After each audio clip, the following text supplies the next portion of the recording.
當弟弟真係好想要一個扭蛋，佢居然試圖說服家姐都一齊買扭蛋。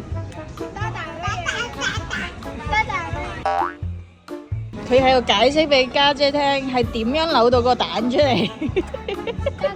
攞個波波出嚟啦！快啲攞個波波出嚟啦！家姐乜你咁強㗎？你都唔知道係俾錢跟住扭就得㗎，你要喊媽咪先會扭㗎。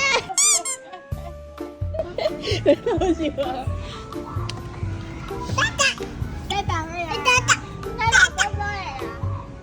係啊，波波佢嘅世界波波就係大。哦，佢話唔可以按啊！家姐喺度笑緊有一個傻豬弟弟。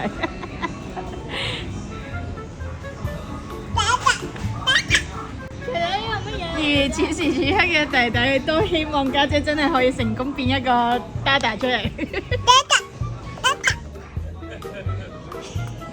買一個嘛？求其一個。弟弟居然識得打開。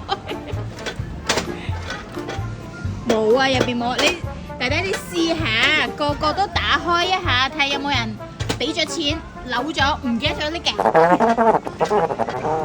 呢個俾佢啦，家姐揀一個中意嘅。揀一個媽咪中意嘅家姐。揀一個媽咪中意，揀一個媽咪同你都中意嘅。虎視眈眈緊。你睇咗先先，弟弟。揀呢個喎。嚇？呢個咩嚟㗎？喂，唔好揀呢個啦。家姐不如揀呢個，呢個媽咪中意。你話唔要啊？呢個。你要呢個啊？OK，要呢個好冇？求其一個波波得唔得？開到啊！攞波波啊！哇！